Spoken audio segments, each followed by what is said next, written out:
Il reste un peu moins de 2 semaines pour mettre TV Liberté à l'abri jusqu'à la prochaine attaque. Ces derniers jours, vous avez déjà été incroyablement nombreux à nous témoigner votre soutien. Par vos messages de sympathie, d'amitié et puis bien sûr avec vos dons, vous avez démontré votre attachement à TVL. Mais la censure bancaire ordonnée par un pouvoir politique aux abois nous a asséné un coup dur. En nous privant de notre compte bancaire et donc d'une partie des soutiens mensuels que nous recevions, notre budget prévisionnel a été littéralement amputé. Aujourd'hui encore, l'équilibre n'est pas rétabli. Parmi vous, je le sais, certains souffrent aussi de cet extrême centre au pouvoir qui nous appauvrit. Mais d'autres attendent aussi un peu impassible un changement qui ne viendra pas sans rien faire. Pour renverser la table, chacun doit, à sa mesure, se retrousser les manches. Et renverser la table, c'est avant tout éveiller les consciences. Chaque jour, avec un budget minimaliste qui ferait frémir Léa Salamé et Patrick Cohen, TVL vous propose une information libre, éclairée, mais nous ne pouvons pas continuer cette mission sans vous. Alors dès à présent, aidez TVL. Il n'y a pas de petits gestes, chacun d'entre vous peut changer notre destin. Et nous continuerons, nous, à faire beaucoup avec bien peu. Alors je compte sur vous.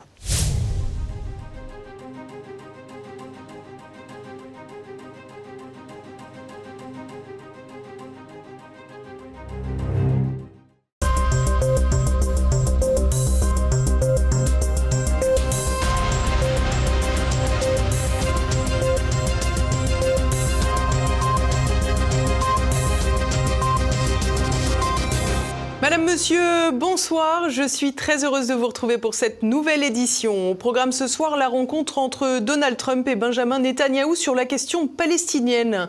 Alors que le président américain rêve toujours de recevoir le prix Nobel de la paix, le conflit à Gaza pourrait bien s'éterniser. Nous repartirons ensuite à Rio pour la clôture du 17e sommet des BRICS. Notre envoyé spécial dressera les premières conclusions de ce rendez-vous mondial, boudé par les médias français. Et puis nous évoquerons le déplacement d'Emmanuel Macron en Angleterre, jouant au roi avec Charles III et aux soldats avec Keir Starmer. Rencontre au sommet entre Donald Trump et Benjamin Netanyahou. Alors que la Maison-Blanche semblait presser Tel Aviv pour une fin de conflit rapide, il pourrait bien durer. Olivier Frère-Jacques. Ce devait être une rencontre décisive, ça ne l'aura probablement pas été. Lundi, la rencontre entre Donald Trump et Benjamin Netanyahou à la Maison-Blanche visant à résoudre le conflit à Gaza n'a pas débouché sur des décisions formelles. Et pour cause, il manquait une partie prenante indispensable dans de telles négociations, les Palestiniens. Cependant, les discussions ont coïncidé avec des négociations indirectes entre Israël et le Hamas à Doha, lancées la veille. Une proposition de trêve de 60 jours élaborée avec l'Égypte, le Qatar et l'envoyé spécial américain Steve Witkoff prévoit la libération de 10 otages israéliens et des corps de 18 autres en échange de prisonniers palestiniens, d'une aide humanitaire massive et d'une suspension partielle des opérations militaires israéliennes. Cependant, aucun progrès significatif n'a été enregistré. Le Hamas exige un retrait complet des forces d'occupation israéliennes de Gaza et la fin définitive du conflit, tandis qu'Israël insiste pour maintenir une zone de sécurité à Rafah et dans le corridor de Morag, refusant toute garantie limitant ses futures interventions militaires. Benjamin Netanyahou a réitéré son objectif de libérer les 49 otages encore détenus à Gaza, dont 27 seraient morts, tout en poursuivant l'élimination des capacités militaires et gouvernementales du Hamas. Il a également évoqué un controversé libre choix pour les Palestiniens, suggérant que ceux qui souhaitent quitter Gaza pourraient le faire dans un échange surréaliste avec Donald Trump. Oui, je vais laisser Bibi répondre à cette question. Je pense que le président Trump a une idée formidable, la liberté de choix. Si les gens veulent rester, ils peuvent rester, et s'ils veulent partir, ils peuvent partir. Nous travaillons avec les États-Unis pour trouver des pays qui offriront aux Palestiniens un avenir meilleur.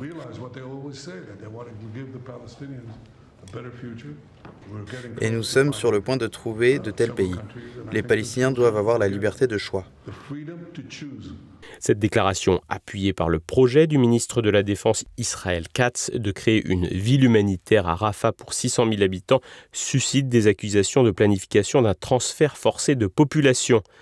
L'opposition israélienne et les familles des otages réunis à Tel Aviv dénoncent cette approche, craignant que Netanyahou ne privilégie les intérêts de sa coalition favorable à une réoccupation de Gaza. Par ailleurs, la situation humanitaire dans l'enclave reste catastrophique. Les bombardements israéliens, comme celui sur la clinique Al-Rimal à Gazaville, ont fait 26 morts dimanche, selon la défense civile palestinienne. Depuis mai, 613 personnes ont péri lors de distributions d'aide chaotiques gérées par la très controversée Gaza Humanitarian Foundation, imposée par Israël et les États-Unis. Le Hamas exige un retour de la gestion de l'aide à l'ONU, une demande jugée inacceptable par Israël. Donald Trump, qui aime à se placer comme un médiateur, semble suivre avant tout la volonté de son allié israélien, qui entend gagner du temps et progresser dans ses objectifs militaires. Pour une victoire diplomatique, il faudra donc encore attendre pour la Maison-Blanche. Lot de consolation ou cadeau empoisonné, le Premier ministre israélien a remis à Donald Trump une lettre le proposant pour le prix Nobel de la paix, saluant son rôle dans la pacification régionale, notamment après les frappes israélo-américaines contre l'Iran en juin. Un prix Nobel pour avoir tué des civils iraniens et organisé le chaos humanitaire à Gaza. La breloque semble pour l'heure hors de portée. Au-delà du Proche-Orient, Donald Trump a également surpris en annonçant, en marge de cette rencontre, la reprise des livraisons d'armes défensives à l'Ukraine, une semaine après leur suspension. Face à l'offensive russe dans la région de Dnipropetrovsk, il a exprimé son mécontentement envers Vladimir Poutine, signalant un ajustement stratégique pour soutenir Kiev au risque de rendre sa politique étrangère complètement illisible, mais en satisfaisant au moins l'industrie de l'armement. On va envoyer plus d'armes. Ils doivent pouvoir se défendre. Ils sont très durement touchés. On va devoir envoyer plus d'armes. Oui, des armes défensives principalement. Le sommet des BRICS de Rio s'achève avec un bras de fer en ligne de mire. Après 2 jours de travaux pour développer le groupe du Sud global, la polarisation face à l'Occident se renforce. Frédéric Egui, notre envoyé spécial sur place, dresse le bilan du rendez-vous. Le dollar, ennemi public numéro 1 des BRICS. Au sortir d'un sommet brésilien de 2 jours, les pays du Sud global apparaissent plus galvanisés que jamais pour s'émanciper de la domination américaine. Le journaliste Frédéric Egui, envoyé spécial pour TV Liberté, nous explique les transformations lancées par ce rendez-vous avec la baie de Rio en arrière-plan. Pour la première fois, les Occidentaux, en l'occurrence Washington, ont pris conscience de l'existence d'un groupe que jusqu'à présent ils ignoraient dans les grandes largeurs. Et Donald Trump a brandi des menaces contre les pays des BRICS, des menaces tarifaires de 10%, s'il prenait des mesures qu'il a qualifiées d'anti-américaines. Alors s'il s'attendait à ce que le groupe se couche, ça n'a pas du tout été le cas. C'est-à-dire que le Lula, donc, qui présidait le groupe, comme je l'ai dit, a eu une réaction vraiment véhémente et a assis finalement la guerre qui était jusqu'à présent larvée est devenue une guerre ouverte sur le dollar. C'est-à-dire qu'il a assis la position du groupe en disant qu'il était hors de question qu'il cède et qu'il poursuivrait leur entreprise. Ce qui est tout à fait notable par ailleurs de la part de Lula et du Brésil, qui est vous le savez, un pays, un partenaire important des États-Unis. Mais ça montre bien que la démarche qu'ils sont en train de mener ne va pas s'arrêter de sitôt. Un point de vue que semble partager Georges Renard Kuzmanovic, le président de République souveraine. Sur place, il se désole du désintérêt des médias français pour cet événement mondial. Les médias français ne sont pas là. Et c'est traité comme s'il ne se passait rien. C'est un sommet où l'Indonésie est membre de plein droit. L'Indonésie, quand même, c'est une des plus grandes puissances du sud-est asiatique, le plus grand pays musulman du monde. Et comme la Malaisie rentre dans les pays partenaires, eh bien les BRICS ont de facto le contrôle du détroit de Malacca. C'est extrêmement important pour les routes commerciales, en particulier chinoises, les routes de la soie et le commerce international, surtout pour ceux qui visent à faire des taxes. Je pense aux États-Unis, sur les différents pays du monde entier. Alors, la résolution finale, c'est toujours écrit dans un style diplomatique qui peut sembler un peu abscon, mais c'est la continuité et il est demandé une place conforme à la puissance économique nouvelle des BRICS, des pays BRICS, dans les institutions internationales issues de la Deuxième Guerre mondiale, donc les institutions dites de Bretton Woods. On parle du Fonds monétaire international, FMI, de la Banque mondiale, de l'Organisation mondiale du commerce et bien sûr de l'ONU. Et puisque les BRICS demandent que même le Conseil de sécurité permanent soit réformé pour intégrer des pays qui le mériteraient, bien évidemment comme l'Inde par exemple. Et c'est un axe fort des BRICS, parce qu'il laisse une porte ouverte aux Occidentaux, qu'eux ne prennent pas, et l'Occident se cornérise et est en train de louper le coche de ce changement mondial. On ne peut plus contraindre les pays BRICS comme ils étaient contraints il y a encore 20 ans. On ne peut pas avoir les effets de bombardement, par exemple sur l'Iran. Notons que les BRICS ont dénoncé collectivement les bombardements tant israéliens qu'américains de juin dernier. Donc, les Occidentaux n'arrivent plus à voir l'effet désiré tant en termes de rétorsion commerciale que militaire. Et ce que je vous disais, il va falloir que l'Occident s'adapte, mais pour le moment, ça bloque, ça résiste, et comme le montre le dernier tweet de ce matin de Donald Trump. Un Donald Trump qui mise toujours sur la manière forte. Le président américain n'avait d'ailleurs pas fait mystère de ses intentions de frapper fort si quelques pays entendaient contester la suprématie du billet vert. Il n'en reste pas moins que la menace d'une surtaxe américaine pourrait faire le même office que les politiques de sanctions habituelles, l'inverse de l'objectif escompté. Toujours est-il que les questions d'alternatives monétaires ont été au cœur des débats de ces 2 jours carioca. Parmi les hypothèses privilégiées par de nombreux membres des BRICS, une monnaie commune. Paolo Nogueira Batista Jr., ancien directeur exécutif du FMI et surtout membre fondateur de la Banque de développement des BRICS, expliquait cette alternative. En Chine, personne ne pense à créer quelque chose comme l'euro pour les BRICS. Une monnaie unifiée avec une banque centrale commune, ce n'est pas réalisable. Même en Europe, c'est compliqué. Comme nous le savons, mais l'Europe a plus d'homogénéité, plus de proximité. Les BRICS n'ont pas les conditions pour une zone monétaire commune. Nous ne sommes pas en quête de cela.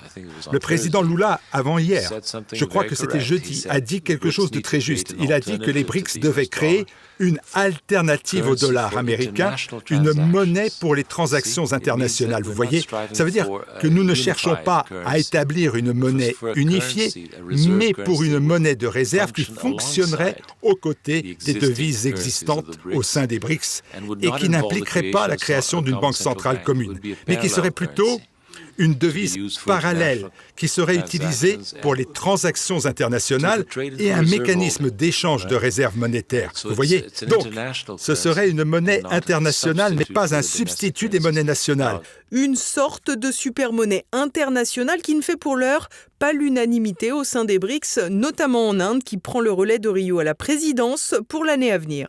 L'Inde va prendre en 2026 la présidence des BRICS et entend bien sûr y amener sa touche personnelle. Narendra Modi a déclaré ici à Rio qu'il avait l'intention de donner une nouvelle forme au groupe. Il a déjà évoqué les thèmes qui seraient mis en avant, qui seraient centrés sur les populations, sur l'humain, sur l'humanisme. Maintenant, la question qu'on peut se poser, c'est qu'on a vu ce qui s'est passé ici à Rio. Rio, ce sommet était censé être axé principalement sur l'environnement et la santé. Aujourd'hui, il a été cannibalisé par le conflit et la guerre ouverte qui a éclaté avec le dollar. On peut supposer cette guerre ne va pas s'arrêter d'ici là. On peut supposer que la situation sera similaire l'an prochain. Et il va bien falloir voir comment va réagir New Delhi, parce que vous savez, New Delhi, c'est le pays qui est le plus frileux dans le processus de dédollarisation qui est en cours, parce que New Delhi ne veut pas voir le yuan chinois remplacer le dollar américain, prendre la place du dollar américain. Donc il va falloir qu'ils fassent preuve de trésor de diplomatie pour contenter les BRICS d'un côté, contenter leurs partenaires américains de l'autre. Autant de défis auxquels les BRICS vont donc devoir se confronter avec une double attitude, celle de la recherche du consensus à l'intérieur du groupe, mais aussi d'une opposition plus assumée face à l'Occident.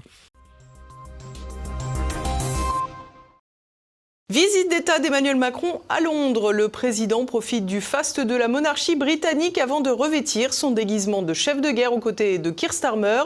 Les explications de Renaud de Bourleuf. Emmanuel Macron compte sur les Anglais pour continuer d'exister. Ce mardi, le président a atterri à Londres pour une visite d'État de 3 jours. Ce déplacement officiel en Grande-Bretagne est le premier d'un chef d'État français depuis Nicolas Sarkozy en 2008. C'est aussi le premier d'un chef d'État de l'Union européenne depuis le Brexit.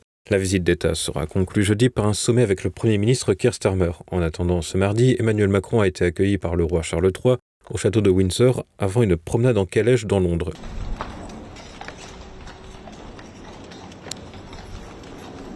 Après la promenade, la journée s'est poursuivie par un discours devant les parlementaires de la Chambre des Lords et de la Chambre des communes. Demain mercredi, il doit participer à une réunion à l'université de l'Imperial College sur le thème de l'intelligence artificielle et à un dîner à la City de Londres où il sera sans doute comme un poisson dans l'eau. Il se rendra aussi au 10 Downing Street rencontrer Keir Starmer. C'est jeudi que des annonces officielles devraient avoir lieu sur les questions liées à l'immigration. En effet, plus de 21 000 clandestins ont traversé la Manche pour atteindre les côtes britanniques depuis le début de l'année. Durant les 6 premiers mois de 2025, il y a eu une augmentation de 48% du nombre de traversées clandestines par rapport à la même période l'année précédente. Le chiffre maximal, atteint en 2022 avec 45 774 arrivées recensées, pourrait bien être dépassé. Loin des engagements de Keir Starmer qui promettait de reprendre le contrôle des frontières. Actuellement, une loi sur la gestion de l'immigration est en cours d'examen au Parlement britannique. Le texte doit notamment donner davantage de pouvoir aux forces de police contre les réseaux de passeurs. Mais évidemment, Londres a besoin du soutien de Paris, et ce alors que nos forces de police laissent échapper des embarcations sur la Manche. Rappelons qu'en 2023, le Premier ministre britannique Rishi Sunak avait promis à la France une enveloppe de 541 millions d'euros sur 3 ans pour assurer la sécurisation de la frontière. Un arrangement prolongé en février dernier jusqu'en 2027 par le ministre de l'Intérieur Bruno Retailleau et son homologue Yvette Cooper. Mais dans les couloirs du 10 Downing Street, on murmure que nous envoyer de l'argent ne donne pas de résultats concrets. Les annonces de jeudi pourraient modifier la doctrine d'intervention des policiers et gendarmes en mer afin de pouvoir intercepter jusqu'à 300 mètres des côtes les embarcations. Rien de nature à changer la donne. Sans surprise, le point d'orgue du sommet Macron-Starmer visera à mettre en avant la coalition des volontaires qui peine tant à prendre forme. Le duo, désormais figure de proue des néoconservateurs bellicistes, aura rendez-vous en visioconférence avec leur acolyte Volodymyr Zelensky. Ils échangeront aussi avec le chancelier allemand Friedrich Merz et la présidente du Conseil italien Giorgia Meloni, réunis à Rome au même moment. Selon une information de France Info, un conseiller de l'Élysée aurait avancé que les négociations portent à la fois sur le volet nucléaire, le volet opérationnel et le volet capacitaire, dans le but de renforcer la coopération en matière de défense. Emmanuel Macron et Keir Starmer devraient donc s'accorder sur les sommes à ponctionner à leurs contribuables respectifs pour acheter des armes américaines à Volodymyr Zelensky pour poursuivre sa guerre et se maintenir au pouvoir. Et nous partons à présent faire un rapide tour de France en bref. Disparition d'Olivier Marleix. Le courageux député LR, non ce n'est pas toujours un oxymore, a mis fin à ses jours dans sa maison d'Annette en Eure-et-Loire. Des perquisitions ont été faites pour retracer ces derniers échanges. Néanmoins, les constatations médicales ont exclu l'intervention d'un tiers dans la survenance de la mort du parlementaire, bien qu'une autopsie soit tout de même prévue. Olivier Marleix avait présidé le groupe LR à l'Assemblée nationale pendant 2 ans, mais il était surtout connu pour son travail dans le dossier Alstom, dans lequel il considérait qu'un pacte de corruption avait été noué entre l'entreprise américaine General Electric et Emmanuel Macron, qui n'était alors que ministre de l'économie. Olivier Marleix avait d'ailleurs rédigé un ouvrage, Les liquidateurs, en forme de réquisitoire contre la désindustrialisation française. Il avait 54 ans. Olivier Marleix a donc inscrit son nom à la longue liste des talents amoureux de la France, conduit au trépas entre désabusement, colère et désœuvrement face au déclin actuel. Série noire à Bercy aussi. Depuis janvier, 12 agents de la Direction générale des finances publiques se sont suicidés. Une vague qui interpelle le ministère de l'économie et des finances, qui prévoit une réunion spéciale demain mercredi. Les cas sont multiples, touchant aussi bien des hommes que des femmes résidant à Paris ou en banlieue. Selon des sondages internes, à peine plus de la moitié des agents sont satisfaits de leurs conditions de travail, un chiffre relativement faible par rapport au reste de l'administration. Les Français de plus en plus pauvres. Lundi, l'INSEE a publié ses données pour l'année 2023. Le taux de pauvreté atteint 15,4%, c'est le plus haut niveau depuis le début du décompte en 1996. De plus, environ 650 000 personnes ont basculé dans la pauvreté en l'espace d'une année. C'est aussi la progression la plus forte depuis 1996. L'INSEE avance plusieurs explications, notamment la hausse du nombre de micro-entrepreneurs au faible revenu, la fameuse Startup Nation chère à Emmanuel Macron. Les chercheurs pointent aussi la baisse des indemnités avec la réforme de l'assurance chômage, un phénomène qui devrait avoir encore plus d'ampleur avec le nombre record de défaillances d'entreprises et les travailleurs laissés ainsi sur le carreau. La haine des chrétiens financée par les impôts des Français. Un documentaire d'Arte, en forme de dessin animé très vilain, a diffusé une représentation de Jésus comme un bébé moche et recouvert d'excréments, renommé pour l'occasion Nazareth Man. Dans cette même production, la Sainte Vierge est accouchée par un âne déguisé en médecin. Le documentaire a visiblement été réalisé avec le soutien de la région Auvergne-Rhône-Alpes. On préférait encore quand les deniers publics lyonnais permettaient à leur invoquer de s'en mettre plein le lampion. Une peine de perpétuité prononcée lundi. La Cour d'assises spéciale de Paris a condamné Michael Chiolo à la réclusion criminelle à perpétuité avec une période de sûreté incompressible. L'individu revendiquant son adhésion à l'État islamique était jugé pour tentative d'assassinat. Le 5 mars 2019, avec sa compagne qui venait lui rendre visite à la prison de Condé-sur-Sarthe, ils ont grièvement blessé 2 surveillants avec des couteaux en céramique. Sa complice a été abattue. La peine prononcée contre Michael Chiolo est la plus lourde prévue par le code pénal. À l'heure actuelle, il n'y a que 2 hommes qui exécutent une peine de perpétuité incompressible en France. Salah Abdeslam, terroriste du Bataclan, et Brahim Aoussaoui, l'auteur de l'attentat de la basilique de Nice en 2020. Et nous poursuivons avec l'actualité internationale. Le FBI et le ministère de la Justice ferment la porte à de nouvelles révélations dans l'affaire Epstein. Lundi, le département de la Justice et le principal service fédéral de police judiciaire ont déclaré n'avoir trouvé aucune preuve justifiant de nouvelles publications dans l'affaire Jeffrey Epstein, mort en prison en août 2019.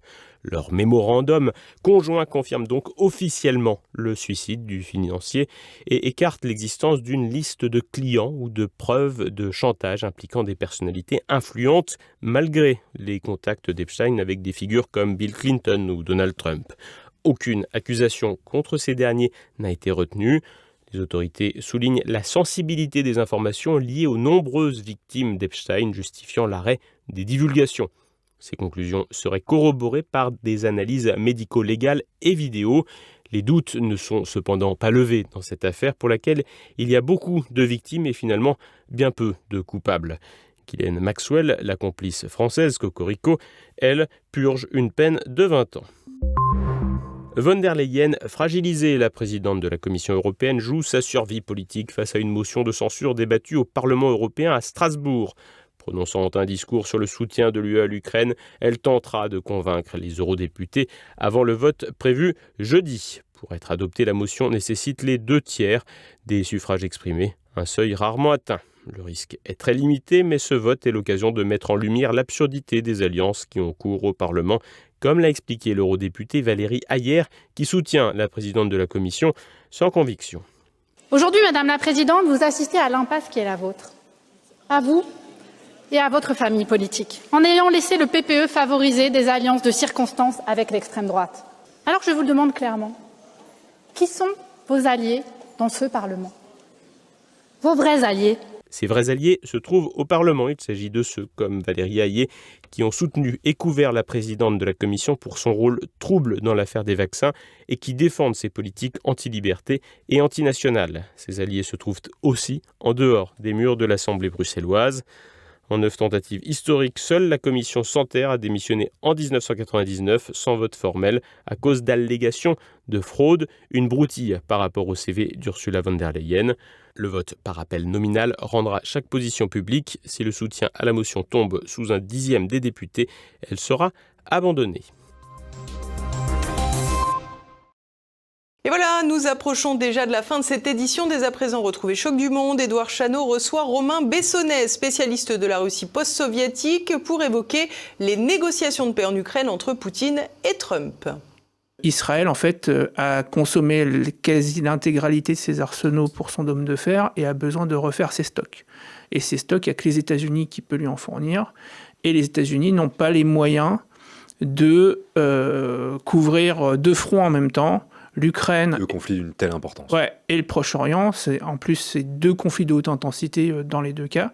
Enfin, de haute intensité en tout cas, en matériel anti-aérien. Et donc, les États-Unis ont fait un choix, c'est le choix d'Israël. Et voilà, c'est déjà la fin de cette édition. Merci à tous pour votre fidélité. Rendez-vous demain, même lieu, même heure. En attendant, portez-vous bien. Bonsoir.